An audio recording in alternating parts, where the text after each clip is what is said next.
Hello everyone, selamat datang di AJ Invest, where everyone will learn to be a great investor. Oke teman-teman, hari ini siapa yang kena prank sama IHSG ya pagi-pagi, pas turun lalu malah panic selling? Nah, kalian boleh komen di bawah. Lalu, kalian sudah tahu belum apa yang terjadi dengan Pegas? Kenapa mereka ini hancur harganya hari ini? Ya, terus nonton ya video ini. Dan bagi para investor yang ingin mengakses eksklusif konten AJ Invest yang lainnya, bisa cek di description link di bawah ya. Saya ada cantumkan, kalian bisa langsung klik di traktir.id. Oke, kita mulai. Pada pagi hari ya, IHSG ini terjadi koreksi yang sangat besar. Nih, kalian lihat dari market buka 6 ribuan ini, tiba-tiba amblas sekitar 5935, ini hampir sebesar 1%. Ini dalam waktu berapa menit aja nih ya, market baru buka. Nah, bagi para investor yang pagi-pagi kena prank ya sama IHSG, kalian terjadi panic selling nih. Istilahnya pas lihat IHSG turun, langsung lepas posisi, karena panik takut amblas lagi. Tulis komentar di bawah ya, saya ingin mendengar cerita-cerita kalian. Atau bagi para investor yang justru menggunakan kesempatan ini untuk melakukan penambahan posisi, kalian juga boleh cerita di kolom komentar di bawah saham apa yang kalian ambil, oke? Nah, dan kita juga tahu ya, salah satu saham blue chip hari ini terjadi ARB. Yuk, mari kita lihat apa yang terjadi dengan saham blue chip ini. Pegas, ya, kita tahu yaitu saham blue chip yang terjadi ARB hari ini adalah Pegas. Ini ternyata Pegas ada terjadi sedikit problem ya. Kita langsung saja lihat kenapa Pegas ini dimulai dengan minus 6,95% dan bertahan di bawah ya. Tidak ada kenaikan sama sekali. Padahal IHSG kita lihat nih, penutupan pasar terjadi kenaikan 2%. Luar biasa ya, dan Pegas malah turun di bawah dan tetap di bawah. Oke, jadi kita langsung lihat beritanya. Oke, jadi ini adalah berita yang saya ambil dari Detik Finance, di mana judulnya adalah Pegas terseret sengketa pajak 3 triliun ya. Jadi sebenarnya sengketa ini sudah cukup lama. Kalian bisa baca langsung ya detailnya di finance.detik.com. Di sini kalian lihat Sekretaris Perusahaan Pegas Negara PGN Rahmat Hutama menjelaskan sengketa ini telah dilaporkan di dalam catatan laporan keuangan perseroan per 30 Desember 2017. Ya kan, sebenarnya ini sengketa bukan hal-hal yang baru, sudah lama, tetapi baru dipermasalahkan kembali nih. Kita lihat langsung saja di bagian di sini. Pegas pada 2018 mengajukan upaya hukum banding melalui pengadilan pajak ya, dan pada tahun 2019 pengadilan pajak memutuskan untuk mengabulkan seluruh permohonan banding perseorangan dan membatalkan ketetapan DJP atas 49 SKPKB ya. Lalu nih, atas putusan pengadilan pajak tersebut pada tahun 2019 DJP justru mengajukan kembali upaya hukum peninjauan kembali ya. Nah, namun atas putusan pengadilan pajak tersebut pada tahun 2019, DJP justru mengajukan kembali upaya hukum peninjauan kembali, ya, langsung kepada Mahkamah Agung. Nah, jadi teman-teman, atas keputusan tersebut, Rahmat menjelaskan Pegas memiliki potensi kewajiban membayar pokok sengketa sebesar 3 triliunan, ya, ditambah potensi denda. Jadi ini adalah sebuah potensi, artinya dia belum rampung ya, ini dendanya sebesar sekian, cuma akan segera diproses. Nah, jadi istilahnya, sengketa ini memang sudah terjadi, tetapi pernah diajukan oleh dari sisi Pegas ya, untuk keringanan istilahnya. Dan sekarang baru dipermasalahkan kembali. Kalian bisa langsung baca artikel di finance.detik.com ini ya. Nah, jadi kita sekarang bagaimana terhadap Pegas? Nah, kalau menurut saya kita lihat dulu nih, alur duit para investor kemana arahnya. Ya, kita lihat Pegas ini pada hari ini diborong sama YP ya, brokernya 160 juta, luar biasa sekali besarnya. Sedangkan penjualannya oleh broker YU dan MG ini, mereka dikombinasikan ini baru sama dengan YP. Jadi kalau misalnya kita lihat dari perbedaan antara total buy dengan total sell ya, top 5 mereka masing-masing, tidak selisih terlalu jauh, tetapi kenapa penurunannya sangat drastis? Ini artinya ada banyak sekali broker-broker lain atau istilah retail broker lainnya yang melakukan aksi selling ya. Lalu kalau kita lihat dari sisi foreign atau sisi asing, justru pada hari ini ada terjadi net foreign buy sebesar 17 juta ya. Kita lihat, nah ini jumlah ya justru lumayan besar ya. Ada net buy, kok malah penurunannya sebesar 6,94%. Jadi kalau menurut saya ini ada kemungkinan ya, ini bukan pasti, tetapi menurut saya pribadi, Pegas ini mungkin digerakin sama bandar. Artinya Pegas mau diturunin harganya. Karena kalau saya lihat asing masih terjadi akumulasi buy, dan juga ada terjadi panic selling dari sisi lokalnya. Padahal saham ini diborong sama broker YP ini dengan jumlah yang sangat luar biasa besar ya. Nah, kalau menurut saya, Pegas ini masih layak untuk dibeli ya, tapi dalam waktu jangka pendek. Kalau untuk jangka panjang, kita harus lihat kembali nih, apakah sengketa ini akan berlanjut dan cara pelunasan denda ini seperti apa ya teman-teman. Oke, jadi berikutnya adalah saham-saham yang lagi on fire ya, dimana kenaikannya lumayan drastis, yaitu Karya Family ya. Ini saya suka bilangnya Karya Family, yaitu ada Wijaya Karya, ada Adik Karya, ada Waskita Karya, dan ada Waskita Beton Precast ya. Ini sekeluarga istilahnya. Nah, Kalau kita lihat dari sisi grafik, ini kenaikan cukup lumayan besar ya. Ada di Waskita 4%, di Adhikari ada 4,8%, bahkan di WSBP beton ini 6,5% dan juga Wika 2,7%. Seperti yang kalian lihat di video saya sebelumnya, saya ada mengajak untuk teman-teman melihat fokus secara khusus ya saham konstruksi ataupun properti. Karena mereka ini memang mempunyai sentimen yang baik. Walaupun SWF ini bukan langsung ya dicairkan di semester pertama ini atau di awal-awal tahun ini, tetapi sentimen terhadap konstruksi dan properti juga sudah mulai terlihat ya. Lalu berikutnya apa? Kita lihat juara kita ya hari ini Antam 13%. Ini Antam padahal Antam ini sudah kenaikannya cukup besar ya, di atas 50% di dalam beberapa minggu terakhir.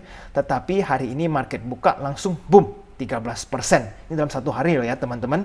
Jadi Antam ini memang luar biasa sekali dahsyat dia punya sentimen, dan menurut saya pribadi Antam ini akan terus mendapat sentimen yang baik sampai nanti tim Tesla datang ke Indonesia. Nah kita lihat nih apakah hasil dari diskusi mereka dengan pemerintah Indonesia baik atau tidak. Dan kalau menurut saya harga Antam ini sudah di atas harga wajarnya ya. Jadi sekarang harga ini cukup tinggi dan bergerak berdasarkan sentimen. Jadi kalau seumpama sentimennya tidak baik di Antam, menurut saya pribadi, harga ini bisa amblas. Jadi kalian mesti sangat hati-hati ya untuk Antam. Tetapi kalau semua berjalan baik dan deal terhadap IBH ini, Indonesian Battery Holding ini semua berjalan baik, maka saham Antam akan terbang.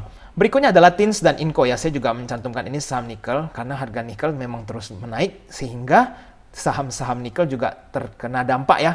Tetapi mereka ini kenaikannya bahkan tidak sebesar Antam ya, Inco dan TINS ini. Kalau kalian tertarik dengan TINS dan Inco, ya kalian boleh investasikan. Kalau saya pribadi, kalian boleh fokusnya ke Antam, karena Antam ini adalah juara. Karena bukan cuma nikel, Antam ini ada banyak produk. Dan yang untuk mempunyai shareholdernya IBH itu adalah Antam, bukan Inco ataupun TINS. Jadi selain konstruksi dan properti, ataupun barusan yang kita lihat ya tadi, saham-saham nikel ini, sekarang adalah saham-saham yang menurut saya secara khusus kalian boleh perhatikan. Ini MPMX, kalian lihat ada kenaikan luar biasa ya, 9% hari ini adalah penjualan motor. Nah teman-teman kita lihat nih tahun ini apakah demand untuk pembelian motor ini semakin meningkat atau tidak. Ini juga kita harus pastikan kebijakan pemerintah mengenai PSBB ya, untuk kedepannya seperti apa. Dan ini juga berarti akan sangkut pautnya dengan COVID. Jika COVID yang baru, mutasi baru ini ya sangat menjadi-jadi, istilahnya semakin parah, ini juga akan secara langsung ya terdampak dengan penjualan motor ataupun mobil. Nah, kalau untuk Tebik, seperti yang saya sebutkan di beberapa video saya yang sebelumnya, Tebik ini adalah yang untuk menara-menara ya, yang telekomunikasi. Mereka ini memang di tahun ini akan mendapat positif sentimen ya, dan mungkin juga performance yang baik dalam segi omset. Kenapa? Karena mereka menyiapkan infrastruktur 5G kepada para telecommunication company ya, seperti Telkomsel, Tri, maupun Smartfren ya. Lalu untuk Bull bagaimana? Bull ini kita lihat ya, ini sahamnya juga Bull ikut naik. Bull ini adalah perusahaan pelayaran, di mana setelah saya membandingkan dari beberapa perusahaan pelayaran, menurut saya hanya Bull yang layak untuk dikoleksi atau dipantau ya. Saya belum membeli posisi di Bull, tetapi saya lihat ini cukup menarik untuk dilakukan buy jika ada kesempatan diskon. Oke, kita lanjut. Nah teman-teman, ini video yang kemarin baru saya upload. Baru saja saya membahas tentang WiFi dan FAPA ya, FAPA. Hari ini dua-duanya langsung ARA. Ya memang saya meminta pada teman untuk fokus melihat ya, artinya bukan langsung dilakukan investasi, tetapi melihat pergerakan seperti apa saham mereka ini. Dan hari ini langsung ARA dua-duanya. Apakah besok kita harus beli? Sabar dulu. Untuk WiFi sudah sangat mahal ya teman-teman, apalagi dari segi PBV, kalian lihat rasio-rasionya sudah sangat tinggi. Dan untuk FAPA, ada kemungkinan FAPA ini mungkin ya sedikit menarik untuk dibeli. Kenapa? Nah kita lihat saham ALI dan LSIP, kedua perusahaan perkebunan ini ya, atau agriculture istilahnya, terjadi kenaikan yang cukup besar. Dan saya lihat harga kelapa sawit dan CPO ini juga lumayan menarik ya, karena meningkat terus, walaupun tidak ada sentimen yang secara khusus terhadap mereka itu positif, tetapi dengan kenaikan harga yang CPO-nya semakin naik dan kelapa sawit ini menunjukkan bahwa ada potensi ya untuk gain, sehingga kalau FAPA kalian yang suka dengan agriculture atau perkebunan, kalian mungkin boleh taruh ke watchlist kalian ya FAPA ini. Oke? Sekarang kita lanjut. Switching posisi apa? Ini maksudnya apa ya teman-teman? Nah selama ini kita kan sering kali lihat ya analisa di mana kapan harus melakukan buy. Tetapi bagaimana dengan posisi-posisi kita yang sudah lagi floating ya, artinya floating win atau floating loss. kita kan tidak tahu harus berbuat apa ya. Mungkin banyak yang bertanya seperti itu. Nah, ini saya ingin melakukan sharing ya kepada teman-teman. Ini adalah keputusan saya pribadi, apa yang saya lakukan untuk melakukan switching atau pertukaran posisi. Nah, saham-saham second liner bank seperti PNBN, PNLF, atau BCBR, atau BCTM, saya akan melakukan stop ya. Artinya mungkin saya akan take profit di saham-saham ini dan alihkan ke sektor lainnya. Karena sektor ini mungkin sudah tidak terlalu menarik. Walaupun saham-saham second liner bank ini ya, seperti PNBN, PNLF, BCBR, BCTM, cukup menarik di long term ya. Tetapi saya orangnya lebih agresif, di mana saya ingin mencoba mencari potensi cuan yang lebih besar walaupun risikonya lebih tinggi. Oke. Dan berikutnya adalah saham rokok, yaitu HMSP dan GGRM. Saya tidak melihat ada sentimen baik dalam waktu dekat ini. Jadi kalau kalian taruh uang kalian di sini, betul memang harga mereka sangat murah dan bisa memberikan potensi cuan yang cukup besar. Tetapi kapan? Itu pertanyaannya. Apakah butuh waktu 1 tahun untuk memberikan kalian cuan? Nah, dengan menurut saya COVID yang cukup semakin parah, mungkin saham-saham rokok tidak dalam waktu dekat ini akan naik ya, karena kebutuhan orang ini tetap masih dalam medical. Apalagi vaksin akan segera datang ya. Jadi untuk kebutuhan membeli rokok ini mungkin tidak dalam waktu dekat ini. Nah, kecuali vaksin sudah mulai tersebar secara merata dan orang sudah mulai beraktivitas secara normal, mungkin akan kembali belanja rokok seperti normal ya. Tetapi ingat, rokok kan masih cukainya naik juga, jadi makin mahal. Jadi ya menurut saya sentimen rokok masih kurang menarik. Nah, berikutnya adalah Inco. Tadi kan kita lihat saham nikel ini terbang terus. Kalau saya pribadi, saya akan mungkin switching Inco ke Antam. Kenapa? Karena Inco ini tidak menjadi shareholdernya IBH, sedangkan Antam ini iya. Lalu Antam ini produknya kan juga termasuk emas ya. Jadi kalau misalnya ada kenaikan harga di emas, Antam ini juga bisa terjadi kenaikan harga, bukan serta-merta hanya tergantung dengan nikel. Jadi menurut saya pribadi, untuk mempunyai posisi terlalu banyak di Inco, ya saya rasa tidak semenarik itu ya. Lebih baik dipindahkan ke Antam. Oke.